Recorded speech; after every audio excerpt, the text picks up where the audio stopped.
Today I'm going to teach you how to build a drone. Everything that you'll need to know, all the parts, the wiring, and all that stuff, and I'm going to make it simple and easy for you to understand as if you were a little child. Don't get overwhelmed, it's going to be pretty easy. The first thing that you need to learn about is the flight controller, the FC. The FC is like the brain of the drone, and everything gets wired into the FC. There are three main types of setups. There's an all-in-one FC, so this flight controller has everything on it. There's a stack, which has an FC, and then it has ESC separate.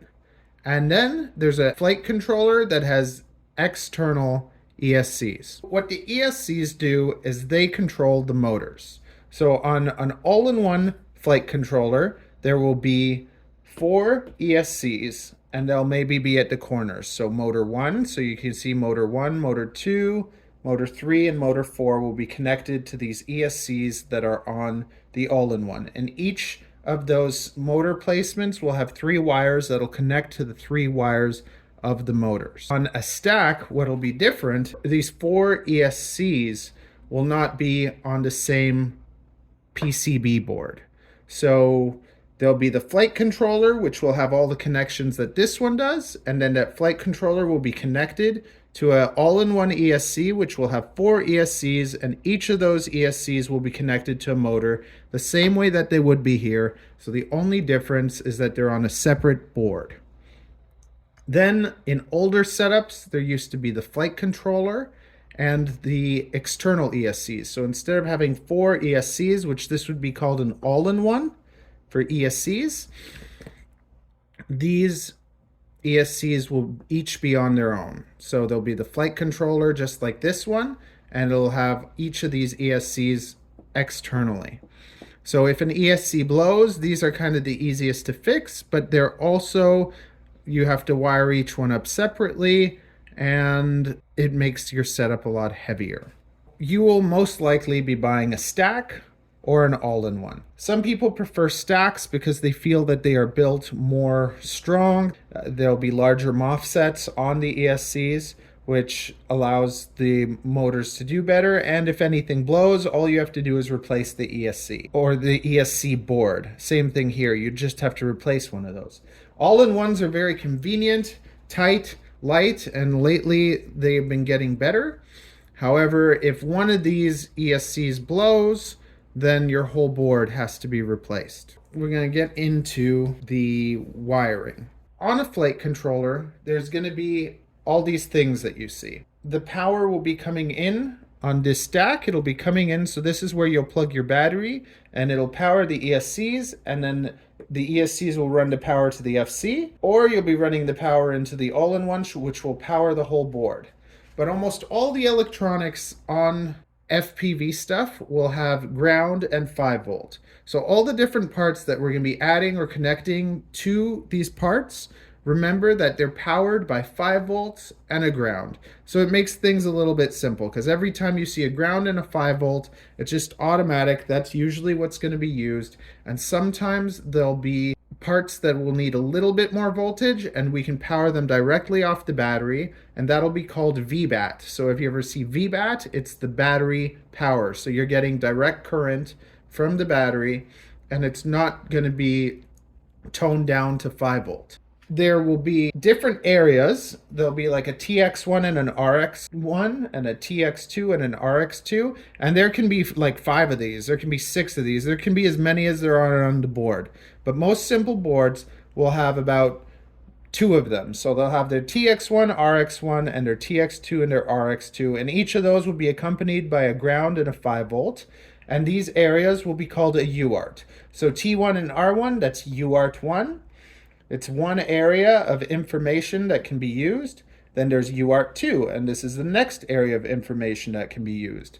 Then there'll often be an area for your VTX, and you'll know that it's the area for the VTX because you're going to see the smart audio data video in, video out kind of thing. Or you might end up getting a ground 5 volt, and a video. So this is for your camera to connect. So we're gonna dive into that now, looking at the VTX. VTX is your video transmitter.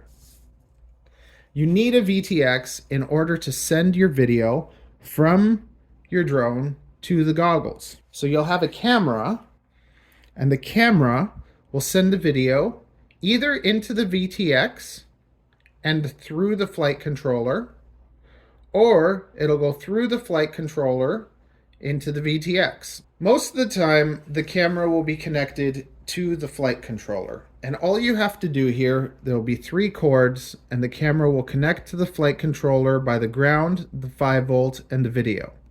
And that will be a video in, because the camera is putting the video into the flight controller. Most of the time, that's what will happen. The camera gets connected to your flight controller by these 3 cords, and then the flight controller will be wired up to the VTX, and the VTX will send that video to your goggles. Now on some VTXs, and this is, we're talking mostly analog setups. With an analog setup, the VTX sometimes will have a feed for the camera. And when the VTX has the feed for the camera, this usually gives it a cleaner feed. So you'll have less static, you'll have a cleaner video, so it'll be nicer to wire up the camera to the VTX. Because then the VTX does all the work and the flight controller gets a little bit of a break. In this case, the ground, same thing. There'll be an area with 3 cords. There'll be the ground, your 5 volt, and your video in, or your cam. It'll say video or cam, but you'll see those 3 cords and you'll know that you'll be able to put the camera into the VTX. Recapping a little bit. The first thing that you'll be doing is you'll be wiring up all your motors to each of the motor sections. You just take the 3 cables, do them in order. Then the next thing that you do is wire up your camera, because your camera's pretty simple. There's those 3 cables, they connect into the camera input, or they connect into the VTX input. Now here's where it gets a little bit confusing or tricky. There'll be 2 main types of VTXs, especially when it comes to analog.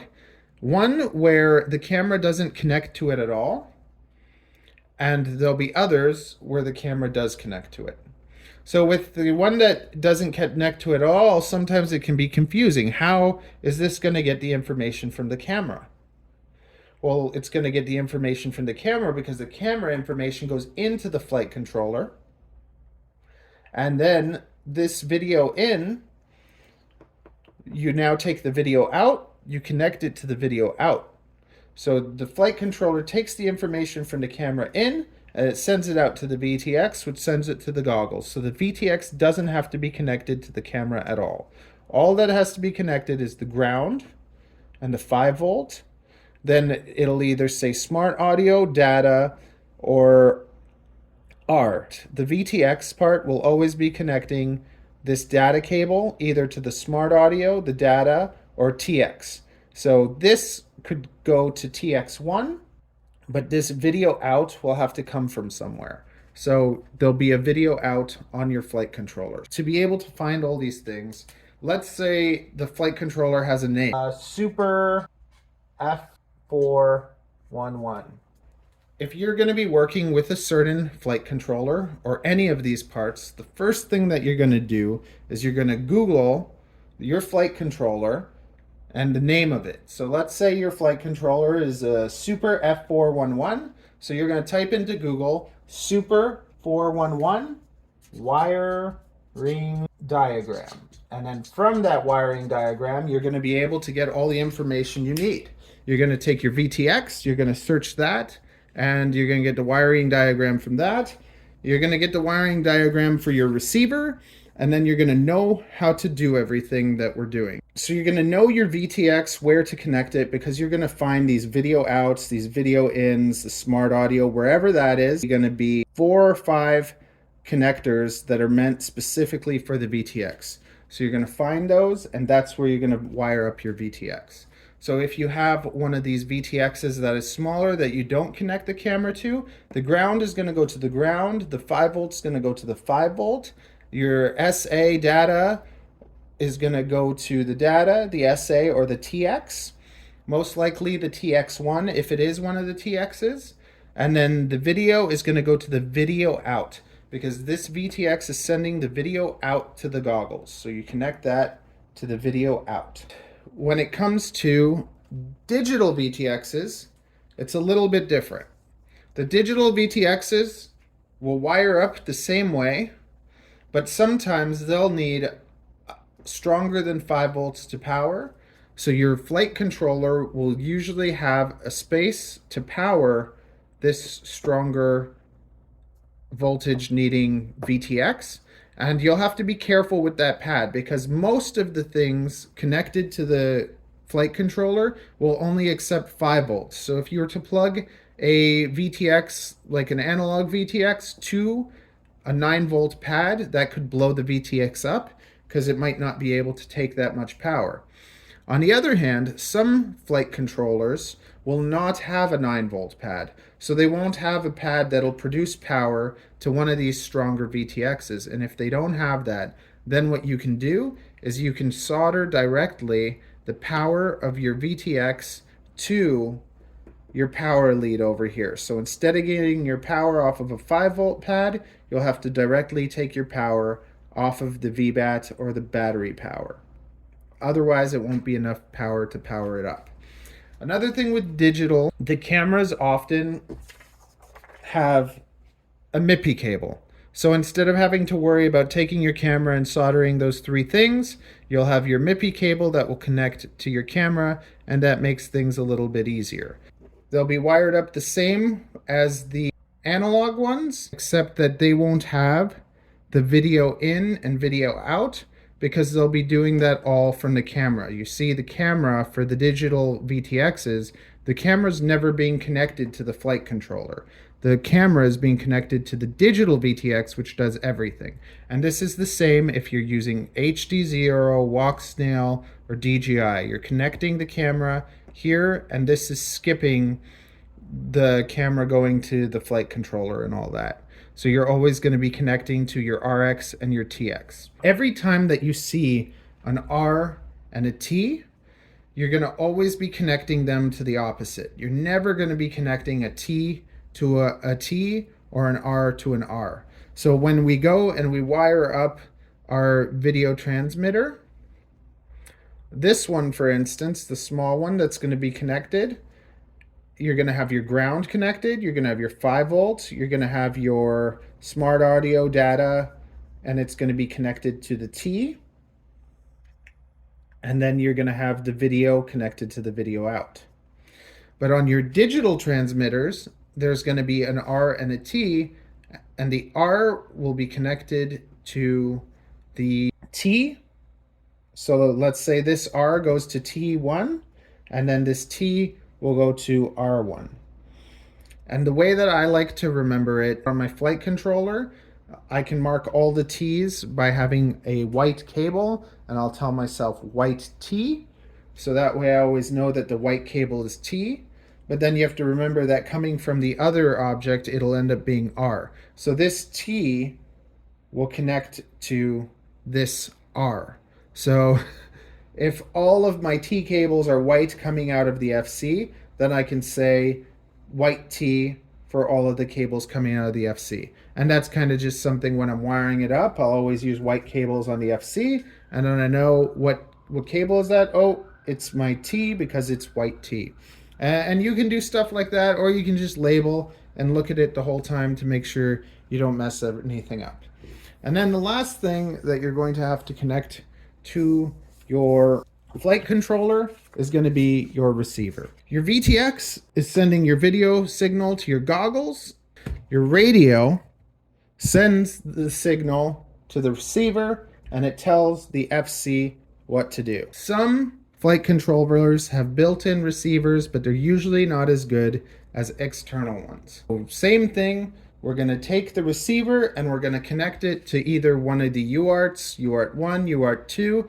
UART2 is usually the best place to connect your receiver. Sometimes you can connect your receiver to UART1 and it might not work. So try to save UART2 as your automatic receiver connector.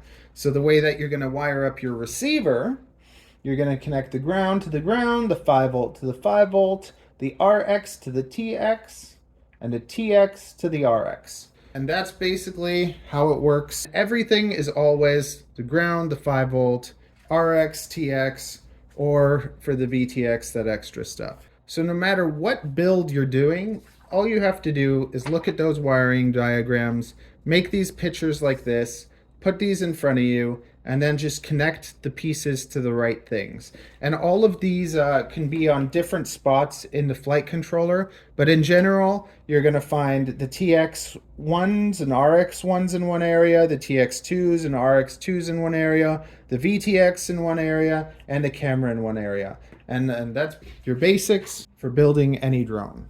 Last few builds, you can see I did the same thing. I look up my flight controller, I figure out where all the parts are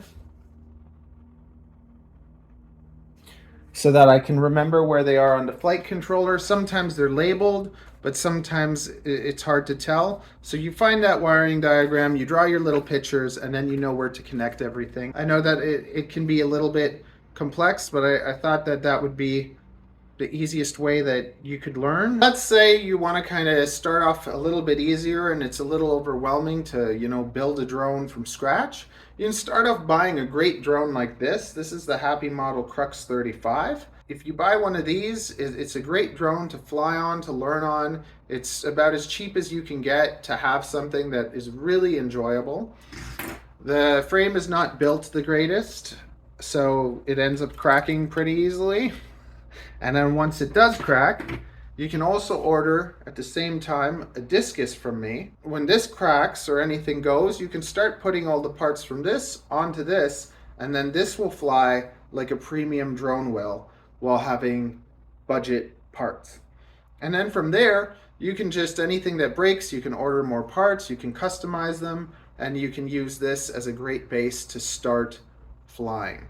If you want to see how you can take the Crux and transfer it over onto the discus, then watch this next video.